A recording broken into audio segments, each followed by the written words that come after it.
the girlies say I'm pretty fly for a white girl.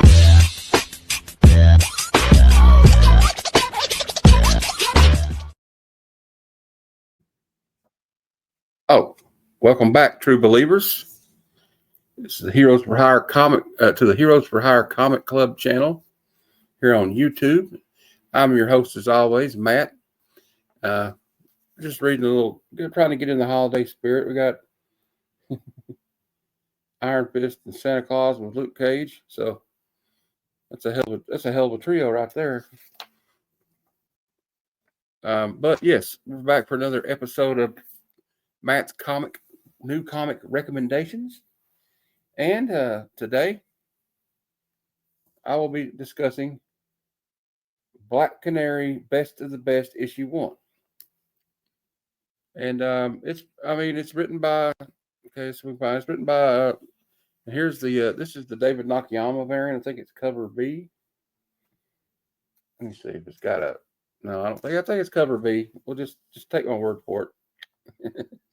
So I think it's cover B. But what I like about what DC does is they got the cover A on the inside so you can see what that art was. And opens up. It says DC Comics presents Black Canary Best of the Best, Round 1. Written by Tom King. Ryan Sook is the artist. Dave Stewart, the colorist. And Clayton Cowles is the letterer. The cover artist for the cover A is Ryan Sook, and cover B is it's David Nakayama. So it starts out and it looks like it says round 1. You see a boxing ring. There's a boxing announcer, and he's saying, "Ladies and gentlemen." We'll get right into it here. You hear like she's on a plane, getting off a plane, getting in the airport. Like she's having some coffee somewhere, but you hear the narration in the back is like some fight commentators, and it says, "Are you ready for a fight? The Emperor's Palace Casino and Hotel welcomes the 200,000 of you that are here in the arena, as well as the billions and billions of streaming and watching live as we broadcast around the globe from beautiful downtown Las Vegas, the city." Yeah, you know what I'm saying.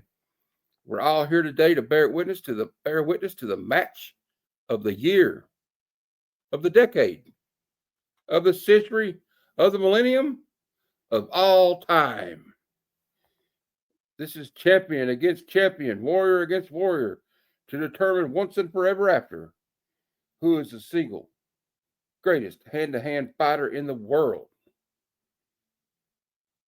So it's hopping it up. It's like I like it. It says, in the far corner in red and out of Manchuria by way of Detroit, Michigan. You know her, you fear her, you whisper her name in your darkest night. Blah, blah, blah. It goes on and on. It's written by Tom King, so you can expect it to be wordy. So I'll tell you right off,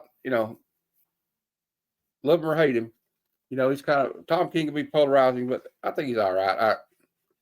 I didn't agree too much of how he handled his Batman run, but well, you get to it and it says, the assassin's assassin, the reigning champion, the undefeated, Sandra Wusan, better known as Lady Shiva. And there she is, Lady Shiva. She helped train Bruce Wayne.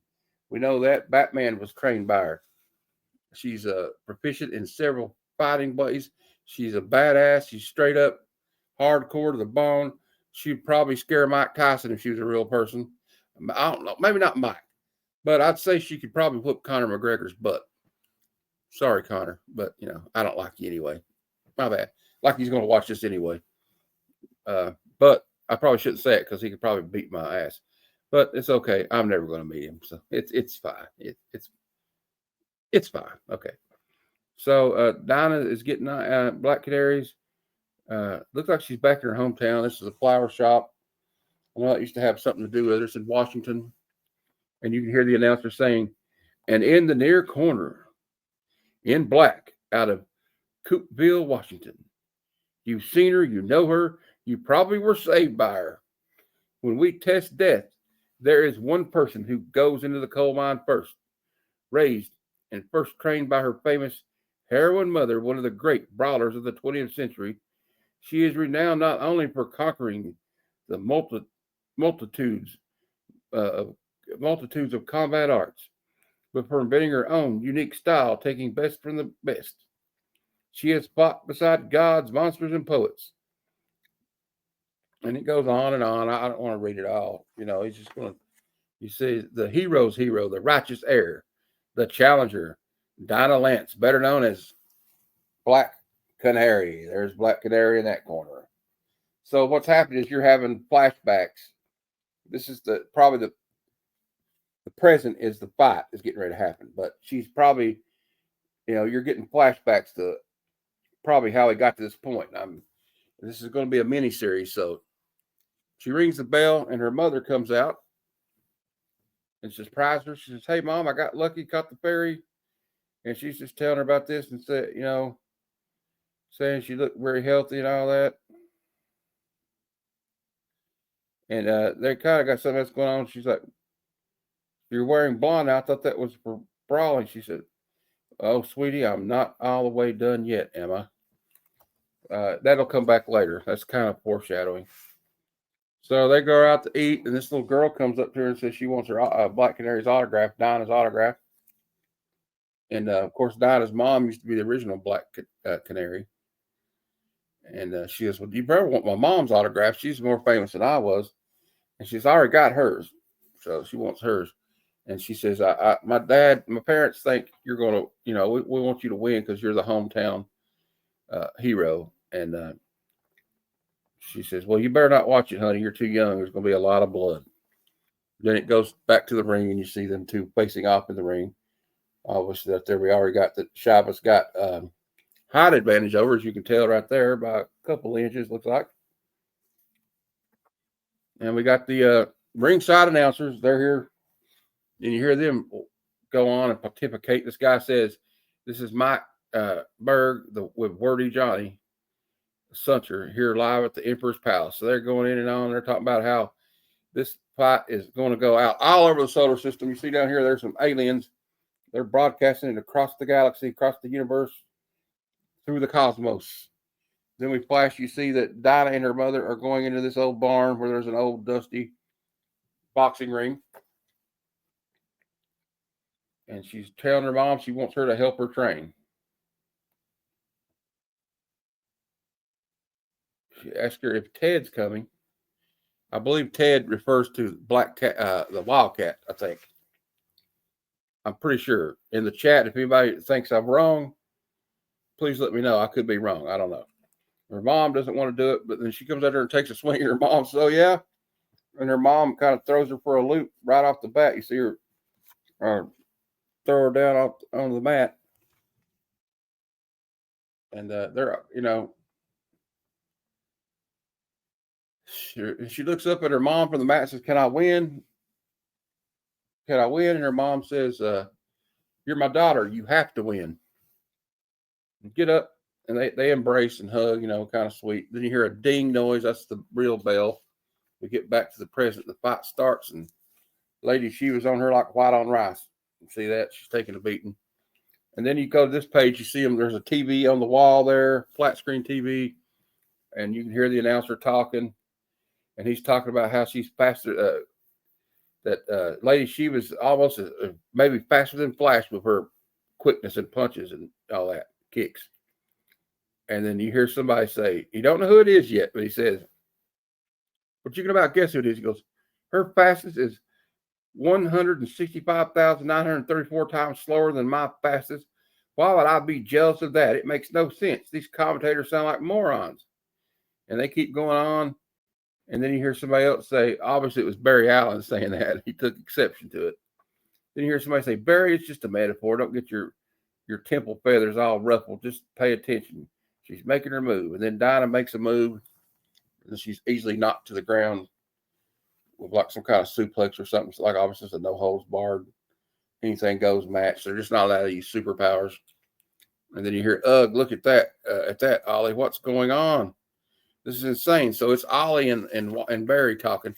But then you see the big splash page in the middle, and it's like pretty much most of the Justice League. or a lot of the Justice League right there. You can see Superman and Lois in the back. Superman's like heating up hot dogs with his heat vision. Wonder Woman sitting there yawning. I guess it's boring to her. You see Wonder Girl right here. I don't know if that's Bruce right there. I see Elongated Man. Here's Ollie, Vixen. I see Crypto, the Super Dog. In the background, I see Mira and Aquaman. And I see Cyborg. And then I see Barry Allen. Okay. I got them all shouted out. So then you see her mother's talking again. She says, "How's Ollie?" And she says he's fine. And they're kind of arguing over her fighting. And her mother says, "I'm not an invalid yet." Again, that's foreshadowing. They're kind of arguing. It's kind of foreshadowing. So I'll show you. Get back to the ring, and Lady Shiva's getting a little cocky. See her pointing to the crowd as Black Canary's on the ground. So Shiva climbs to the top rope. She's going to do that big Macho Man Randy Savage elbow up the top rope. But Dinah, Black Canary, rolls out of the way at the last second, as the announcer says. You get back up, and then Shiva's already on her again, like stink on poop. I'm trying to be more family friendly. I about bent the comic book, but I didn't. Then we flash back. Here she's knocking on her mother's door. Her bedroom's closed. And she says she's going for a walk, and they're kind of talking through the door. And I won't elaborate on it, but then you see that what I was saying was foreshadowing. Her mother takes her wig off, and she's obviously got cancer and has lost her hair from chemotherapy. And her mother says, "Just don't be too late coming back. We're starting early. We don't have all the time in the world." So it must mean she's terminal. And they don't have much time together. So they're gonna make it count. I guess she's wanting to borrow her train. And so Canary goes out and she's walking through the town. Then we get to the twist here in a minute. Here comes the Canary sitting there. Right here. And they're swinging on each other and just fighting. And then in the box right here, he says, "Are you ready?" And she's already got it. She's talking to somebody you can't see in the panel yet. She says, "I got a mother. I already got a mother here. So what's that make you a babysitter?"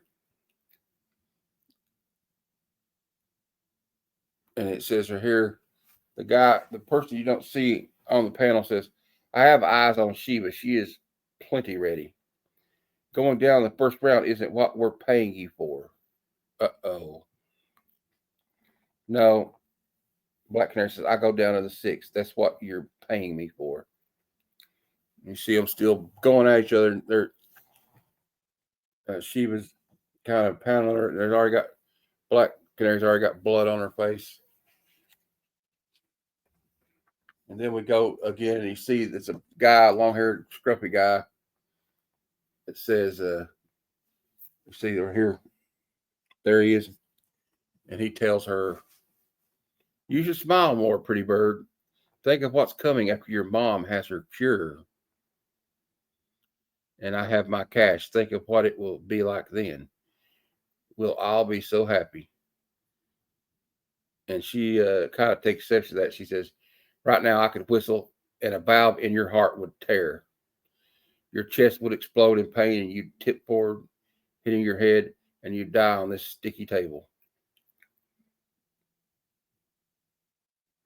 She goes, "Well, basically, that's the kind of spunk you're going to need.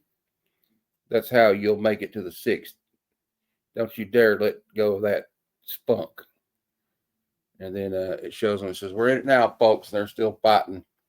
So apparently she's agreed to take a dive to save her mother. So the plot thickens, right? And it will be continued in issue 2.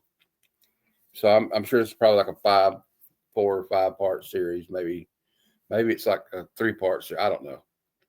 I can't imagine this being a long series. But I tell you what, I like Black Canary. She's one of my favorite super heroines.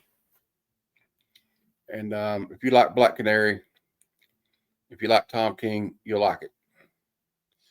But If you don't like books that are pretty wordy, which is what Tom King, kind of like James Tinian, tend to do.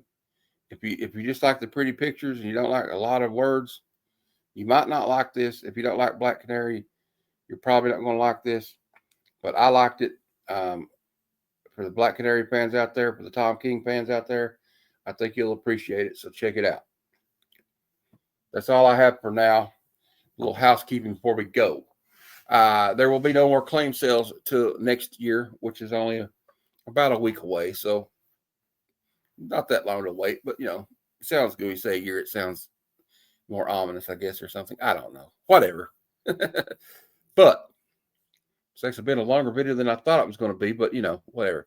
On Sunday at 6 p.m. Eastern, this Sunday, I have my Sunday Super Show Extravaganza, where we talk about New Comic Book Day previews and Trending 20. We're going to do a breakdown of that new Superman trailer. I'm really excited about that, so stay tuned for that. Of course, there's probably 50 of them you can watch, but I appreciate it if you check that out. We'll talk about some great things, maybe show some comic book pickups with my guests, if we have some guests. If we don't, it'll just be me and you guys. And then Thursday, the day after Christmas, on December 26th at 8:30 p.m. Eastern, episode 7 of Comic Conversations, and my guest will be Mad Spidey, my friend from the land down under. We're going to talk about comic books. We're going to talk about what it's like to be a YouTuber. We're going to talk about all kinds of cool things about the hobby that I love the most and that you love the most, collecting comic books. And we might even, in honor of him, I may even eat a Vegemite sandwich during the interview. Who knows? You never know. But that's it for now. But until next time, true believers. And all the girlies say I'm pretty fly for a white girl.